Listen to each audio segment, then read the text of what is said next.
Conoce las historias de las personas que son parte del cambio para proteger nuestro planeta. Esto es Sustentablemente. Conversaciones que inspiran. Un podcast original de Radio Pauta. Con Carolina Escobar. Jane, it's such a great honor and pleasure to have you here with True Impact and Sustentablemente with Carolina. Yes, it's really a dream come true to be able to be talking to you, Jane, and being able to listen to your lectures and stories. And we would love to put our little input into knowing a bit more about Roots and Shoots and all the work that you're doing with children. Well, do you want to know how Roots and Shoots began? I'd love, you know what, all your stories are just so inspirational. We've heard many, but we'd love to be able to share some of these with our audience. So yes, okay, absolutely. Well, it all started because it was the 30th anniversary of the research at Gombe. And I was going around talking to secondary schools in the capital of Tanzania, Dar es Salaam. And so one day, 12 young people, 12 high school students from 8 different schools arrived at my house. It was quite a long trek for them. In those days, there was no paved road and things like that. And they were concerned about different things. They'd heard my talk. Some of them were worried about the poaching in the national parks and why wasn't the government prosecuting? Well, corruption, of course. Some of them were worried about the street children with no homes. Some of them were worried about the way that stray dogs were being stoned. And they wanted me to fix it all. So I said, I love Tanzania, but I'm not Tanzanian, but what about you guys? I said, you must have friends who feel like you. And they said, yes. I said, well, collect them together and we'll have a meeting. So about 30 young people. And we discussed all the problems that worried them. And that's when Roots and Shoots was born. And we decided the most important message was every single individual makes an impact every day. And so you can choose what sort of impact you make. And right from the beginning, Roots and Shoots was bottom up. It wasn't like a typical environmental program where you get lessons and you learn this, that, and the other. Kids were choosing what they wanted to do something about. And it was amazing. Right at the beginning, there was a little group of them that wanted to help the dogs and cats. And there was a group that were trying to learn what they could do about the corruption in the government. I said, you've got to be very careful because back then Tanzania was very undemocratic. And so I told them, you can't really do that, but you can talk about poaching and the fact that all these animals are suffering. And some of them, of course, wanted to put trees in their schoolyards. And from that small beginning of 12 high school students, the program is now in 70 countries with young people from kindergarten through university and more adults, like the staff of a big corporation. And it's the one thing that gives me the most hope, because I've found that when young people understand the problems and they're empowered and encouraged to take action, nothing stops them. And they become so enthusiastic. And so, many young people have joined Roots and Shoots when they have no hope left. And they tell me, now we promise to do our bit. It's not just the children, it's adults too. The analogy that you always use to describe what Roots and Shoots is that, if you can also repeat it, that, the roots go down. Yes, and the sprouts, I happen to love trees. Mm-hmm. And I think of my favorite tree that I spent hours up as a child. It's a beech tree in England. Mm-hmm. And so when it began to grow, it was a little tiny seed like that. And I could have picked it up between my thumb and finger, and it would have seemed so fragile and weak. And yet there's a magic. I call it magic. It's a life force so powerful that those little roots to reach the water can work through rocks, eventually push them aside. And that little shoot to reach the sunlight can work through a brick wall, eventually knock it down.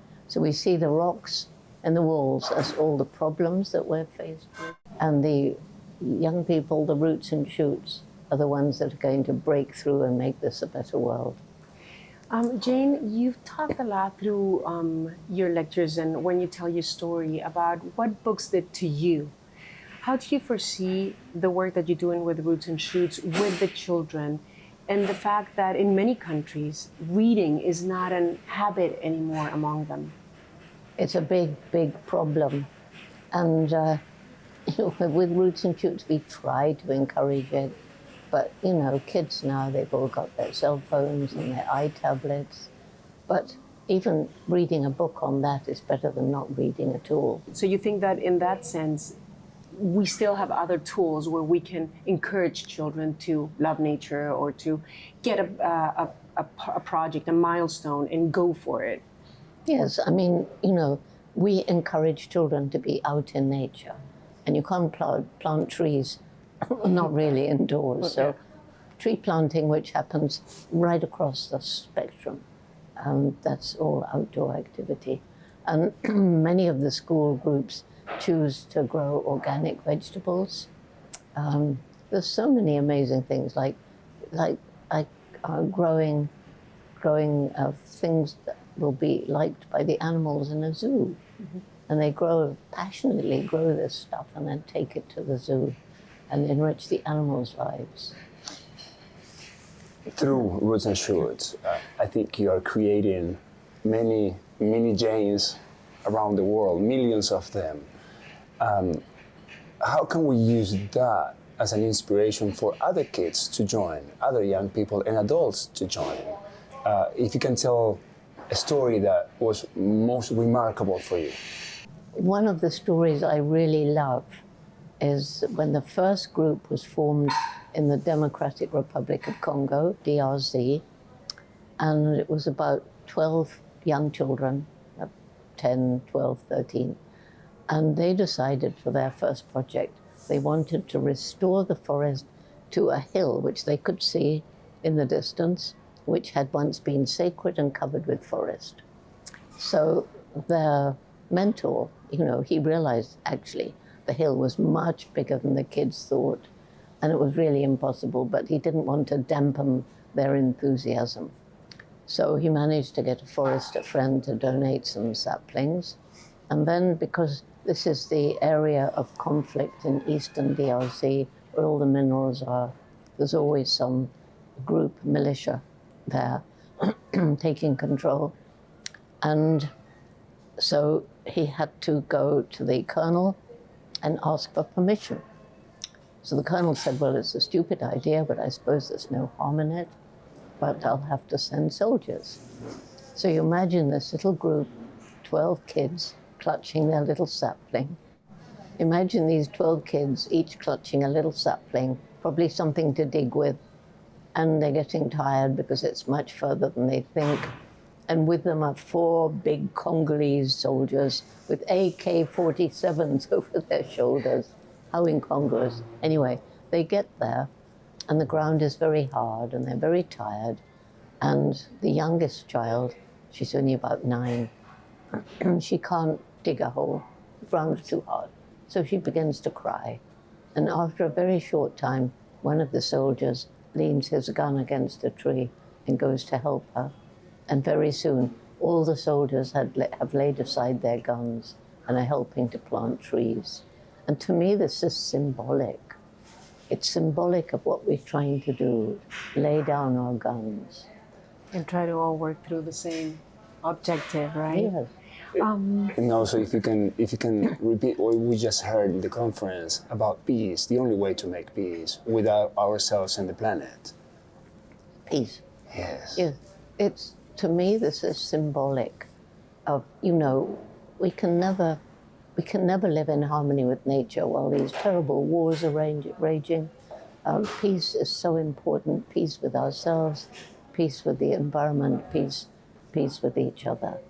And that story, lay aside your guns and plant trees, it says it all. We need to lay aside our guns, and we need to restore nature. So it's the whole message of Roots and Shoots, because although it wasn't planned at the beginning, one of the things that's emerged from Roots and Shoots is an understanding, because we bring young people from around the world together, usually virtually. They've discovered that far more important than the color of your skin, your language, your culture, even your religion, is the fact we're all human beings. And so, you know, this is Roots and Shoots' contribution towards ultimate peace. And actually, is that how you were brought up in your household, right? I was brought up that way. So the first place I landed in Africa was Cape Town. And we should have gone through the Suez Canal, but there was a war between Britain and Egypt. So we had to go all the way around the Cape to get to Mombasa. And first it was really exciting. All these natives dressed up in their national costume, and I didn't realize it was just for tourists. You know, I thought this is how they welcome you in Africa. Wow. And my mother had 2 friends there, and they said, "Don't worry about Jane, we'll look after her." So they were taking me around, and it was all very exciting to start with. And then I saw these words on the doors to the hotels, the restaurants, on the backs of seats in the park, Slegs blank. I said, "What do these words mean?" White people only. And I wasn't brought up that way. My grandfather was a congregational minister, and we judged people by who they were.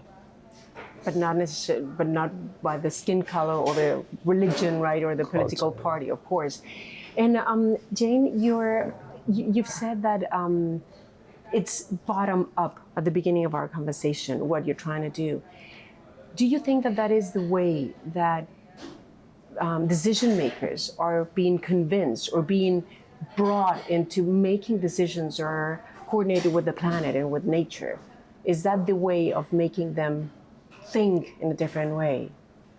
Well, unfortunately, underlying so many of our problems, so many wrong political decisions, is this unholy alliance between business and government. And again, you see these huge, like the oil and gas companies, and they are lobbying because they want to carry on making money for their shareholders, and they don't want to change. And so money speaks. And so some of these politicians, maybe they came in with honest desire to make things better. But then, you know, they're offered a nice big chunk of money, and that enables them to do this, this, and this. And they're weak, and they accept that money. And this is the big problem. We're all geared now, money, money, money, everywhere. And then, of course, there's the equally, or even worse, unholy alliance between the arms industry and government. Let's go on perspective, and if we have to take an opinion on your opinion on the state of planet Earth, and always with the glass half full, more people are being impactful on the positive way. What is your thinking about that? What is your take on the state of planet Earth at this moment?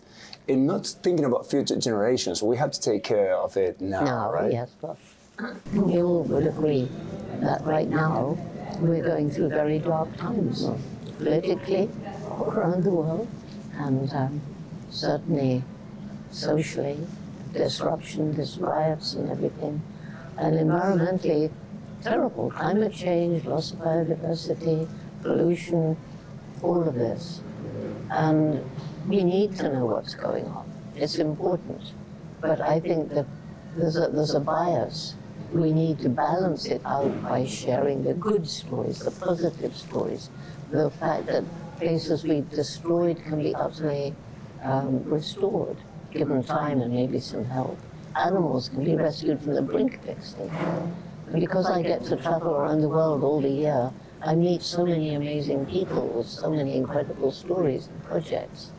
And so, you know, my job is to give people hope. Because without hope, you give up.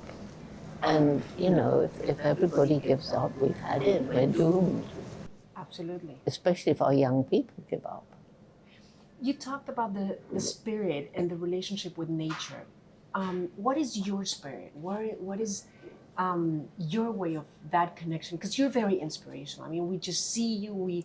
People cry. Well, yeah, we will cry and laugh when they're talking to you. Not even talking, but just listening. And you're standing there for hours just telling the story. So it's really inspirational. And that spirit, that connection with nature, that is so important. How could you describe it for those that not necessarily have it or feel it? It's difficult because, I felt it from when I was a tiny little girl. I spent my childhood as much as I could outside, and I was, watching the birds and the insects. And even apparently when I was 1.5, I took these worms to bed with me. My mother told me about this. And, so many mothers would have, throw these dirty things. I was so lucky I had this supportive mother. She said to me, Jane, you were looking at those worms so intently. I think you were wondering, how do they walk without legs? And so even when I was 1.5, I had this curiosity. And, there's the famous story of how I was gone for 4 hours. Nobody knew where I was. And I was waiting in a stuffy hen house to see where was the hole on the hen big enough for the egg to come out. And I found out. Well done, as a researcher. And again, a different mother might have crushed that curiosity. And so I was lucky to have a supportive mother. The love of nature, I spent hours up in my tree with my dog Rusty. I used to roam about the cliffs of Bournemouth. It's all changed now. Yeah. But I think very often if you actually take someone into nature. I was with one young man who was from the inner city, who was native, a black African. And he came from a very poor area. And somehow or other he got landed on us. We were taking a group of roots and shoots onto the river. And so we said, yes, he can come. And he had some other smaller children with him. They didn't want to come. They were fed up. They just didn't want to go out on a boat by the river bank. And I watched him change in front of my very eyes. The kids were given nets and they were pulling whatever came out. They had to put it back, but they were looking to see what it was. And his eyes got full of wonder. And then, yes, he wanted to come in the canoe. And we went rather near a swamp, maybe too near, but the river was narrow, so we couldn't help it. And he was so excited. He was 18, that afterwards he said, Jane, can I take you to some of our schools? Because I want you to talk to them. This was right at the beginning of Roots and Shoots. And you did, of course. You did? Of course. Okay, yeah, sure. Jane, about the interconnection of human beings, the rest of the animals, plants, planet Earth, where and how do you feel it? What examples can you see also that confirms this? And people don't seem to understand. We got so divorced from nature, so divorced from the natural world with our big cities and our electronic communication. And we need to understand we depend on the natural world for food, clothing, water, everything. Yeah. But what we depend on is a healthy ecosystem. And an ecosystem is composed of this complex mix of plants and animals and the fungi, and they're all interconnected. So I see it as like a sort of tapestry, a beautiful tapestry. And you pull a thread out, and then as a species disappears, another species disappears from that ecosystem, another thread is pulled out. If enough threads are pulled out, the ecosystem will hang in tatters and eventually collapse. Jane, we don't want to take that much time out of you. We know you're tired, and eventually we hope you can get to the jungle. I have 2 more, huh? Don't close it yet. You have 2 more questions? Or let her have a sip of coffee. No, it's bitter. It will dry my throat up. Basically, no, go ahead, please. Well, no, I was just, you talked about your supportive mom. Don't you feel you're kind of like a mother of all those children within Roots and Shoots, those species that, for instance, here, you're in Misiones, you're talking about the trafficking of those species. Do you kind of like feel that you're, like your mom was so nurturing to you and so supportive, that you're kind of like have this huge family under your wing that you have to support too, right? I sort of do. You know, a lot of children say, oh, you're like my mother or my grandmother. Mm-hmm. My favorite name from Native Americans, because I have a very close connection with indigenous people. I always have. And it was the Cherokee tribe, I think. But I've got so many names from so many tribes. But anyway, sister of Mother Earth. Mm-hmm. Wow. Which makes me an auntie, doesn't it? Yeah, it does. It totally does. And the favorite one, the fun one. Yeah, totally. But, you know, for me, what gives me this spiritual connection with the natural world, especially in the forest, nothing gives it to me. I just feel it. Mm-hmm. I just feel there's something from which I can take strength. Well, I suppose the only name I would know is God, or spirit, something like that. I don't know what it is. It may not be there, but I feel it, and I can get strength from it, so I don't talk about it that much, except to say that there is this spiritual connection with the natural world. And maybe with the universe. With the universe. Well, when I was sitting once in Gombe, the most beautiful fly I've ever seen, I've never seen it again. This most beautiful fly, the colors were iridescent and it was shining in the sun, and it landed on my knee. And I thought, I just looked at it with amazement and awe. And then suddenly I thought, it's a fly. And by labeling it fly, the magic kind of went away. Because we like to label something, we like to put it in its place. Yes. And if you can leave your to make mind sense open. of it, maybe. Yeah. Yes. Well, we need to release, to flow, right? Yes. So after that, I thought, well, you know, as I believe there is this spiritual power, I think a little spark of that power is in every living thing. Yes. And because we love to label things, we call it a soul. Yeah. So then I said, well, if I have a soul, then so do the chimps, and so does this fly. Of course. Jane, what did the chimpanzees teach you about sustainability and about taking care of the planet? I don't know if they taught me much, but I compare them with baboons that are also at Gombe. So a fruit is getting ripe, a new fruit. A baboon will come along, pick a fruit, take a bite, drop it, because it's not ripe. A chimp will squeeze a fruit and leave it on the tree. Oh, really? Yes. Up until it's ready. Yes, and one female was quite late, and she arrived at this tree, and I thought, she's surely not going to start feeding, is she? And no, what she did, she went around from branch to branch. She felt the fruits, and then she went off and made her nest. And she got up very early before the others who were nearby and went to the ripest one. Straight one. She was pre-shopping. Yeah. Totally. Bright. Yes. Yeah, getting ahead of the rest. Getting and ahead just of the planning. rest. Yes. Well, that's amazing, right? Yeah. How creatures can just, And she was a woman. She was walking 2 blocks ahead of the rest. Yeah, she had a baby with her. And there you go, a mother. Yeah, totally. It's amazing how we should learn so much. We have it right in front of our eyes. Why, or I don't want to go into the dark part of it, but that blindness that maybe doesn't allow us to work faster and to walk faster towards taking more care of our planet. Well, I think most people literally don't understand. They don't care. They've never been in nature. They're not really understanding that we depend on it. And then others, as I say, they're bound by money, and they chop down the trees because they want money.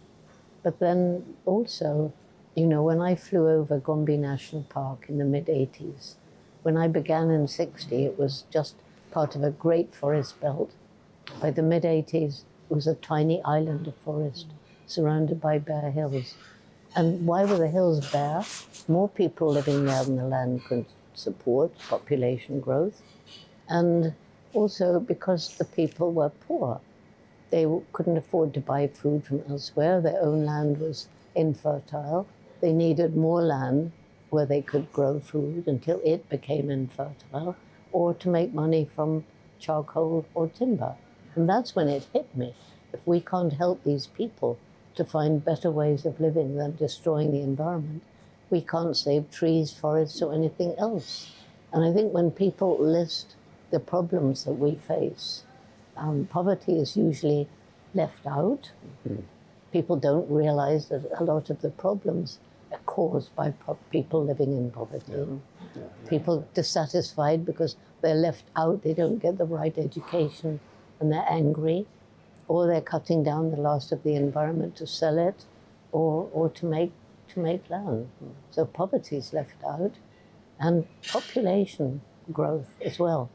And when I first read Paul Ehrlich's book, The Population Bomb, back in 1972, I said, well, I'm going to talk about this because he's right. You know, only a limited amount of resources on the planet. And if we go on growing the way he predicted, so everybody said, no, it's politically sensitive, you can't mention it. So I thought, well, I'm jolly well going to. So I invented voluntary population optimization. You can't really criticize that. No. Voluntary, of course, and optimizing. Totally. So that's what I talked about. And by the time people worked out what I meant, I was talking about something else. I mean, the only person who's ever criticized me is Elon Musk. Okay. Elon Musk is determined he's going to find a planet where people can live. Yeah. And if our population starts decreasing, which it must, then he won't have enough people to translocate on his planet. This is serious. Maybe it's putting just a Band-Aid, but we need to go to the cause of the disease, not just to put a Band-Aid on it. Yep. From more than 1,000 more questions that I may have, I'll pick one. What is true impact for you? Well, I think different people have an ability to make a different kind of impact. So, I mean, obviously, the president of a country or the prime minister, depending, you know, has a huge power to make a huge impact. Some of the big corporations also can make huge impact by going on the way they are or by changing course. Each one of us, we make impact in our own way by tackling some local project that's important to us. Let's hope that everybody would do that and we would live in such a different planet and such a different society. Jane, we would really, really love to thank you. We really appreciate the time you took to speak with us in this joint production between True Impact and Sustentablemente. We know you have really tight agenda, so thank you dearly and forever. If we can be of any help, please come with us. Yes, you can. You can help grow roots and shoots. Definitely, definitely. And you know what, Jane? Personally, looking forward to those small tales or small anecdotes, short anecdotes for the kids. Yeah. You know, I visualize schools having your stories on audio or text or video or all of the above, and really inspiring all those kids as well. And the teacher, you know, being proud. Okay, kids, and everybody just shutting down, just, you know, because of Jane is talking. In 2024, in 2034, in 2064, hopefully. When I'm thank gone, you so much. My voice will stay to haunt you. Definitely, definitely. Oh, Jane, thank you so much. We really appreciate getting to know you more and better. And we didn't talk about this guy. Well, we can't now. Yes, please. Mr. H was given to me 32 years ago for my birthday. The man thought he was giving me a stuffed chimpanzee. I took his hand and made him hold the tail. Gary Horn, which is why this is Mr. H, Gary Horn was blind at 21. He decided for some odd reason to become a magician. He'd been in the Marines.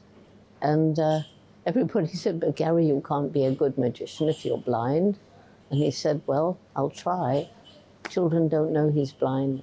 And at the end, he'll he'll tell them and say, things may go wrong in your life, you never know, never give up. There's always a way forward. And he does skydiving. He's taught himself to paint, and he's painted an amazing portrait of something he's never seen. Wow. That's amazing. That's So another he's inspiration. my example of the indomitable human spirit. Well, just like yours. Yeah. To finish, Finish. let's say it together, Oh, Let's yeah. stay together. okay? Okay. Okay. So you Hands. lead. You lead. Hands. Together, Together we can. together we can. Together we will. Together we will. Together we must Together we must save the world. Save the world. Thank you so much. Escuchaste conversaciones que inspiran y nos invitan a tomar acción en el cuidado de nuestro planeta. Esto fue Sustentablemente, junto a Carolina Escobar, un podcast original de Radio Pauta.